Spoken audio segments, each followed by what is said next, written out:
Hello दोस्तों, कैसे हैं आप लोग। आई होप आप लोग बहुत अच्छे होंगे। My self Jiyani Tiwari. तो आज बात करेंगे हम सोशल फार्मेसी के टॉप 20 क्वेश्चंस के बारे में। ये क्वेश्चन आपके आने वाले बोर्ड एग्जाम के लिए काफी ज्यादा बेनिफिशियल होने वाले हैं। ये आपको इंग्लिश के साथ साथ हिंदी लैंग्वेज में भी देखने को मिलेंगे, तो दोनों मीडियम के बच्चे इसे आसानी से पढ़ सकते हैं। तो चलिए देखते हैं कौन से क्वेश्चन आपके टॉप 20 में इंक्लूड किए गए हैं।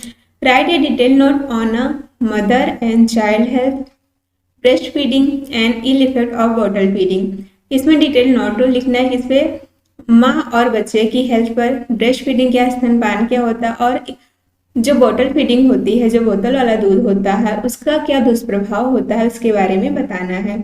मदर एंड चाइल्ड हेल्थ, माता और शिशु स्वास्थ्य, focuses on health of mother during pregnancy, child birth and the postpartum and health of the child from birth too early childhood, गर्भावस्था, प्रसव और प्रसवोत्तर समय में। प्रसवोत्तर क्या होता है, जब बर्थ हो जाता है, समय में माँ के स्वास्थ्य और जन्म से प्रारंभिक बचपन तक बच्चे के स्वास्थ्य पर ध्यान देना है। इंक्लूड द, जिसमें शामिल है न्यूट्रिशन, पोषण, वैक्सीनेशन टीकाकरण, हाइजीन स्वच्छता एंड डिजीज प्रिवेंशन, और रोगों की रोकथाम शामिल है। आगे क्या है, ब्रेस्ट फीडिंग क्या होती है, जिसे हम स्तनपान कहते हैं। Provide the complete nutrition and the antibodies strength immunity, promote the bonding between mother and baby, पूर्ण पोषण और एंटीबॉडी प्रदान करता है, रोग प्रतिरोधक क्षमता बढ़ाता है और बच्चे और माँ के संबंध को मजबूत करता है। Recommended exclusive breast feeding for the first 6 month, पहले 6 महीने केवल स्तनपान कराने की सिफारिश की जाती है। मतलब पहले 6 महीने तक माँ का जो दूध होता है बच्चे के लिए बहुत ज़्यादा हेल्पफुल होता है, उसकी ग्रोथ के लिए, उसकी शारीरिक सुरक्षा के लिए। Ill effect on the bottle feeding, बोतल के दूध से पिलाने के हानिकारक प्रभाव क्या होते हैं। Increases the risk of the infection due to the unclean bottle and the nipples, गंदी बोतल निप्पल के कारण संक्रमण का खतरा बढ़ता है। Make use the diarrhoea, mall nutrition, dental problem, दस्त, कुपोषण, दांतों की समस्याएं पैदा कर सकता है। Can reduce the natural breast feeding and the weekend immunity, प्राकृतिक स्तनपान को कम कर सकता है और रोग प्रतिरोधक क्षमता घटा सकता है। आगे क्या है, describe the role a pharmacist, role of pharmacist, pharmacist की क्या भूमिका होती है, चलिए देख लेते हैं। A pharmacist play an important role in the health care by the dispensing medicine, दवा देकर, ensuring their safe and correct use, उनके सुरक्षित और सही उपयोग के बारे में बताता है लोगों को। काउंसलिंग पेशेंट, पेशेंट की काउंसलिंग करता है। Monitoring drug therapy, drug therapy को मॉनिटरिंग करता है, ठीक है। And the promoting the rational use of medicine, दवाओं के उचित उपयोग को बढ़ावा देता है। फार्मासिस्ट स्वास्थ्य सेवा में महत्वपूर्ण भूमिका निभाते हैं। वह दवाओं के वितरण, सही व सुरक्षित उपयोग सुनिश्चित करना, रोगियों को परामर्श देना, दवा उपचार की निगरानी करना, दवाओं के उचित उपयोग को बढ़ावा देना, ये इसके कार्य हो। चलिए बात करते हैं नेक्स्ट क्वेश्चन के अपने। इसमें एक्सप्लेन करना है various type of immunity and the immunisation, role of vaccine, preventive health care. इसमें क्या करना है, आपको कितने टाइप की इम्यूनिटी होती है उसको बताना है, ठीक है। इम्यूनाइजेशन, टीकाकरण क्या होता है, role of vaccine in preventive health care, vaccine का क्या रोल है प्रिवेंटिव हेल्थ केयर में, उसको बताना है। टाइप ऑफ इम्यूनिटी, पहले तो समझते हैं इम्यूनिटी क्या होती है। इम्यूनिटी हमारी शरीर की रोग प्रतिरोधक क्षमता होती है, जो डिजीज या इन्फेक्शन से हमारे शरीर की रक्षा करती है। उसके बाद कितने टाइप की होती है, चलिए देखते हैं। Types of immunity, innate immunity, natural defence present from birth, इसमें जो जन्म से मौजूद प्राकृतिक सुरक्षा होती है, जैसे स्किन और WBC से व्हाइट ब्लड सेल्स कहते हैं, जैसे स्वयंत्रक कोशिकाएं हैं आपकी। उसका सेकेंड है active immunity, body produce it's on antibodies after infection और वैक्सीनेशन, शरीर स्वयं एंटीबॉडी बनाता है संक्रमण या टीकाकरण के बाद। उसके बाद आती है passive immunity, readymade antibodies are given by maternal antibodies, immunoglobulin injection, निष्क्रिय प्रतिरक्षा, तैयार एंटीबॉडी दी जाती है जैसे मातृ एंटीबॉडी और फिर इम्यूनोग्लोबुलिन इंजेक्शन। उसके बाद है आपका इम्यूनाइजेशन, जिसे टीकाकरण कहते हैं। Process of making a person immune by the giving vaccine, व्यक्ति को टीके देकर रोग धी बनाने की क्रिया को क्या कहते हैं? इम्यूनाइजेशन कहते हैं। Role of vaccine in preventive health care, निवारक स्वास्थ्य देखभाल में टीकों की क्या भूमिका है?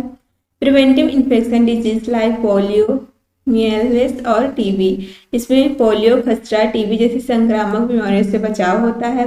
Reduce the disease spread in community, herd immunity, समुदाय में रोग के प्रसार को कम करना, सामूहिक प्रतिरक्षा होती है इससे। उसके बाद lowers child mortality and the improve public health, बाल मृत्यु दर घटाना और सार्वजनिक स्वास्थ्य को सुधारना। नेक्स्ट है आपका describe the effect of environmental on the health with example of disease used by the water and air pollution. Effect of the environmental on health, स्वास्थ्य पर पर्यावरण का प्रभाव। एक clean environment support good health, जब आपका इन्वायरमेंटल क्लीन होगा, स्वच्छ होगा, तो ये गुड हेल्थ को सपोर्ट करेगा। Wheel pollution increases the risk और डिजीज, और अगर पॉल्यूशन होगा तो क्या करेगा? रिस्क होगा किसका? डिजीज का। स्वच्छ पर्यावरण अच्छा स्वास्थ्य बनाए रखता है, जबकि प्रदूषण रोगों का खतरा बढ़ाता है। Factors like air, water, soil and the climate directly affect the human health. वायु, जल, मिट्टी और जलवायु जैसे कारक सीधे मानव स्वास्थ्य को प्रभावित करते हैं। वाटर पॉल्यूशन डिजीज, जल प्रदूषण से होने वाले रोग। Contaminated water can spread cholera, typhoid, hepatitis A and diarrhoea. दूषित पानी जो होता है हैजा, टाइफाइड, हेपेटाइटिस ए और दस्त फैलाता है। Causes that include the sewage mixing, industrial waste and the poor sanitation. कारणों में सीवेज में मिलना, औद्योगिक कचरा, खराब स्वच्छता शामिल है इसमें। आगे देखिए एयर पॉल्यूशन डिजीजेस, वायु प्रदूषण से होने वाले रोग। Polluted air can cause asthma, bronchitis, lung cancer and the heart disease. प्रदूषित हवा, दमा, ब्रोंकाइटिस क्या होता है? ये आपके जो वायु क्या कहते हैं विंड पाइप होती है आपकी, वहां पे क्या करता है? सूजन आ जाती है। लंग कैंसर, फेफड़ों का कैंसर और हृदय रोग पैदा कर सकती है। Major causes are the vehicle, smoke, factory emissions and burning of waste. मुख्य कारण है वाहन धुआं, कारखानों का धुआं और कचरा जलाना। नेक्स्ट क्वेश्चन है write a notes on psychosocial pharmacy and its impact on society due to the drug abuse and tobacco, alcohol और कंजप्शन। नोट लिखना किस पे? साइको सोशल फार्मेसी पे, its impact on social due, और इसका क्या impact प्रभाव पड़ता है? ड्रग एब्यूज दुष्प्रभाव, तम्बाकू, अल्कोहल के कंजप्शन के। साइकोसोशल फार्मेसी क्या होती है? Psychosocial pharmacy studies how social and the psychological factor influence the medicine use, specially misuse of drug, alcohol and tobacco, इसे तम्बाकू कहते हैं। मनोसामाजिक फार्मेसी यह अध्ययन करती है कि सामाजिक और मनोवैज्ञानिक कारक दवाओं के उपयोग, विशेषकर मादक द्रव्यों, शराब और तम्बाकू के दुरुपयोग को कैसे प्रभावित करते हैं। इम्पैक्ट ऑफ ड्रग एब्यूज, नशीली दवाओं के दुरुपयोग का प्रभाव। यूजर जैसे addiction, health problem, mental disorders and the family breakdowns, लत लगना, स्वास्थ्य समस्याएं, मानसिक विकार, पारिवारिक टूटन का कारण बनता है। Increase the crime rates and the reduce work productivity, अपराध दर बढ़ता है और कार्य क्षमता घटती है। आगे है आपका इम्पैक्ट ऑफ टोबैको कंजप्शन, तम्बाकू सेवन का प्रभाव क्या होता है? Leads to cancer, lungs disease and heart problem. Cancer, फेफड़ों के रोग और हृदय रोग का कारण बनता है। Causes the premature death and the economic burden on the society, समय से पहले मृत्यु और समाज पर आर्थिक बोझ डालता है।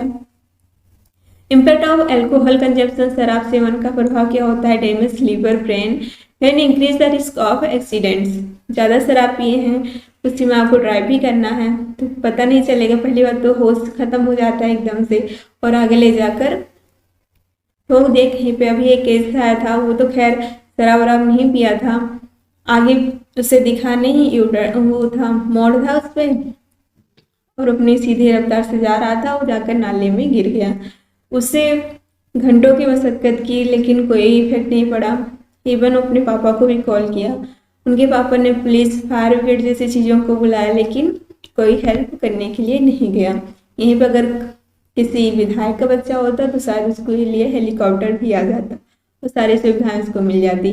एक डिलीवरी बॉय आकर उसको बचाया, ढूंढा लेकिन क्या बचा नहीं पाया, मिला नहीं क्योंकि बहुत देर हो गई थी। तो ऐसी चीज़ें हैं, दुर्घटनाओं का खतरा बढ़ता है। Lead to the domestic violence and social problem, घरेलू हिंसा और सामाजिक समस्याओं को बढ़ावा देना है। पीडीएफ के लिए आप आ सकते हैं वार फार्मेसी ऐप पे, इसे वहाँ से डाउनलोड कर लीजिए। वहाँ उसके बाद आपको पीडीएफ मिल जाएगा। और भी क्या क्या चीज़ें यहाँ पे मिल रही हैं आपको, इंग्लिश और हिंदी बहुत में आपको top 30 short question, top 20 long question answer, important topic notes, most important question, model paper practice, same as आपको सेकेंड ईयर के लिए भी सारी चीज़ें यहाँ पे मिल रही हैं। तो उसके लिए आपको आर फार्मेसी पे आना पड़ेगा। तो इस पार्ट में इतना ही, फिर अब आगे क्वेश्चन की बात करते हैं नेक्स्ट पार्ट में। Thank you for watching.